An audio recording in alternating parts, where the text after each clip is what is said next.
Türkistan Haber Ajansı haberlerine hoş geldiniz.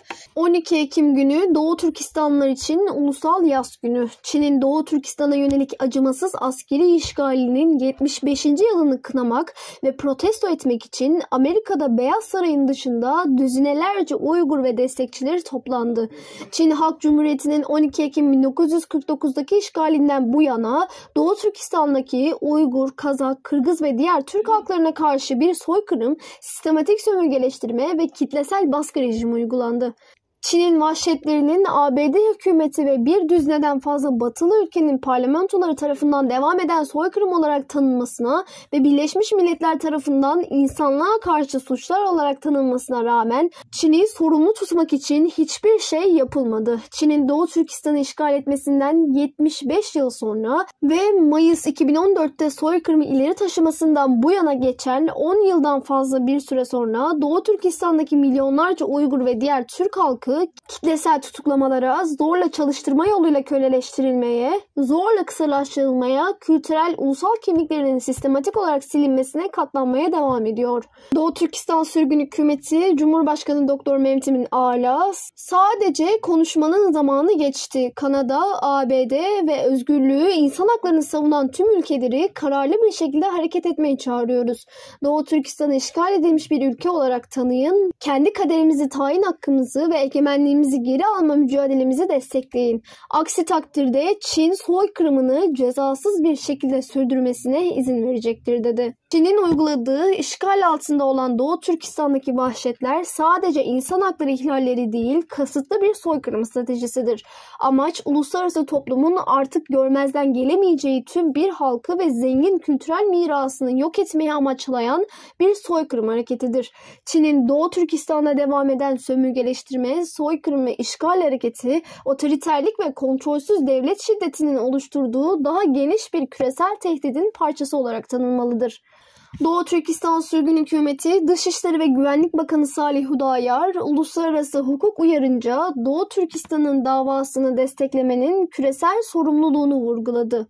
1973'te kabul edilen Birleşmiş Milletler Genel Kurulu Kararı 3070, sömürge egemenliği altındaki tüm halkların kendi kaderini tayin etme, özgürlük ve bağımsızlık hakkının devredilemez olduğunu yeniden teyit eder. Bu ilke Doğu Türkistan için de geçerlidir ve küresel toplum halkımıza manevi, maddi ve siyasi destek sunmak için uluslararası hukuk uyarınca yükümlülüklerini yerine getirmelidir dedi.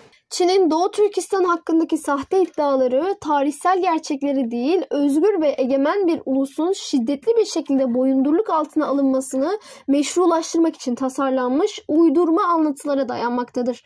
12 Ekim 1949'da Çin komünist güçleri Sovyet desteğiyle Doğu Türkistan'ı işgal ederek modern tarihin en uzun ve en acımasız işgallerinden birini başlattı. O zamandan beri Pekin tarafından Sincan olarak yeniden adlandırılan Doğu Türkistan, modern çağın toplama kampları, zorunlu çalıştırma kampları, toplu kısırlaştırma ve Uygur kültürü, dini ve kimliğinin amansızca bastırılan yer haline geldi. Uluslararası toplumun sessiz kaldığı her gün Çin için bir dokunulmazlık günü daha oldu. Doğu Türkistan halkı, Uluslararası Ceza Mahkemesi'nin Xi Jinping de dahil olmak üzere Çinli yetkilileri soykırım ve insanlığa karşı suçlardan yargılamasını talep ediyor ve Roma statüsüne taraf olan devletleri yasal şikayetlerimizi desteklemeye çağırıyoruz. Ayrıca Uluslararası Adalet Divanı'nı Çin'in bu ciddi uluslararası hukuk ihlallerindeki devlet sorumluluğunu ele almaya çağırıyoruz. Doğu Türkistan halkı, Doğu Türkistan özgür olana kadar bağımsızlık mücadelesine devam edecektir. Uluslararası toplumu Doğu Türkistan halkının adaleti, egemenliği ve onuru için yapılan mücadeleyi desteklemeye çağırıyoruz. Milyonlarca Uygur ve diğer Türk halklarının geleceği dünyanın ahlaki cesaretine ve harekete geçme isteğine bağlıdır. Çin bu hafta 6. Dünya Medya Zirvesi'ne sözde Sincan Uygur Özerk Bölgesi'nin başkenti Ürümçi'de ev sahipliği yaptı.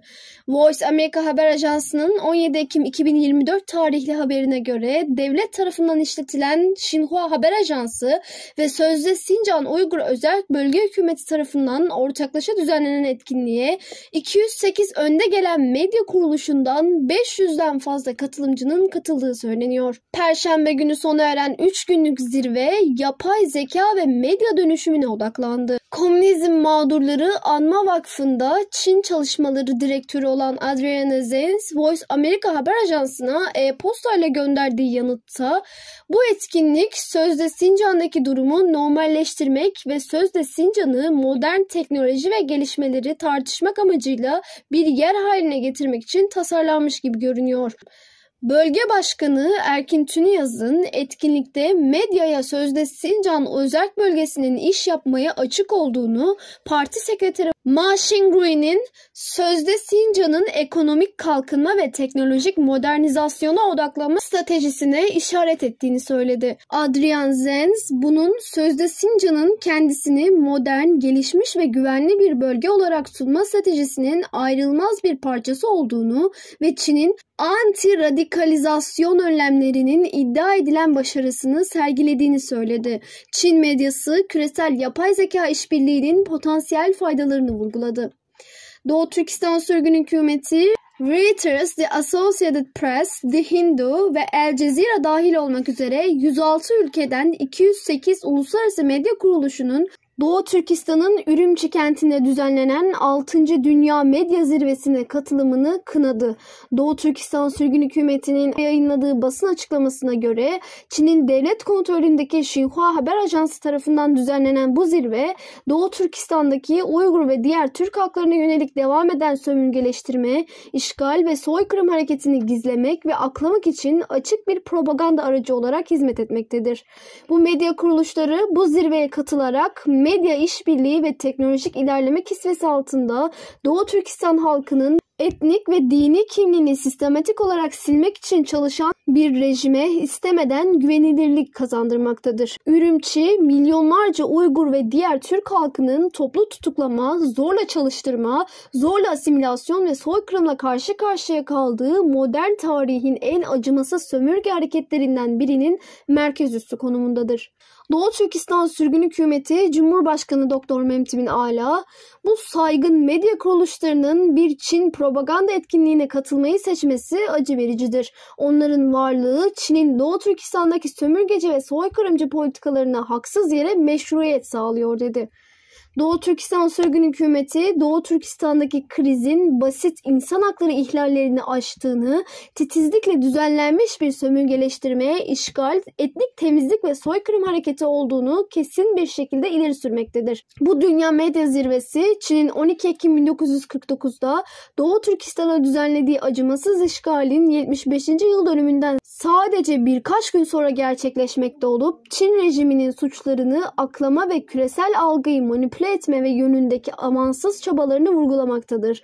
Çin bu tür etkinlikler aracılığıyla sömürgeci işgalini meşrulaştırmaya ve soykırım politikalarının gerçek doğasını gizlemeye çalışıyor. Ayrıca zirvenin teması olan yapay zeka ve medya dönüşümü, Çin'in yapay zeka teknolojilerini gözetleme ve propaganda aracı olarak kullanmasıyla ilgili önemli endişeleri gündeme getiriyor. Doğu Türkistan Sürgün Hükümeti, Çin rejiminin baskıcı gündemini sürdürerek bilgiyi manipüle etmek ve Uygur ve diğer Türk halklarına karşı baskını ilerletmek için yapay zekayı kullandığı konusunda uyarıyor. Teknolojinin gerçeği çarpıtmak ve yanlış anlatılar yaymak için bu stratejik kullanımı küresel medyanın eleştirel bir şekilde değerlendirmesi gereken tehlikeli bir taktiktir.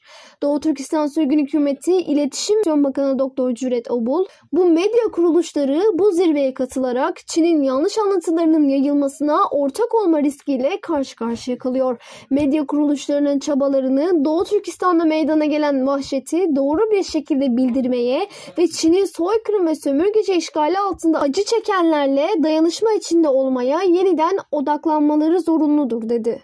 Küresel medya kuruluşları uluslararası söylemi şekillendirirken Doğu Türkistan Sürgün Hükümeti onları gerçeğe karşı ahlaki sorumluluklarını yerine getirmeyi çağırıyor. Çin propagandasının farkında olmadan araçları haline gelmek yerine bu medya kuruluşlarının Çin'in Doğu Türkistan'daki soykırım eylemlerinin acımasız gerçekliğini ifşa etmeye, adalet, şeffaflık ve ezilen halkların onuru için şiddetle savunuculuk yapmaya çağırıyoruz. Doğu Türkistan Sürgün Hükümeti, Doğu Türkistan halkının meşru temsilcileridir. Doğu Türkistan'ın egemenliğinin yeniden sağlanmasını savunur ve Çin'in Doğu Türkistan'daki sömürgeleştirme, soykırım ve işgal hareketini sona erdirmek için çalışır. Bizi dinlediğiniz için teşekkür ederiz.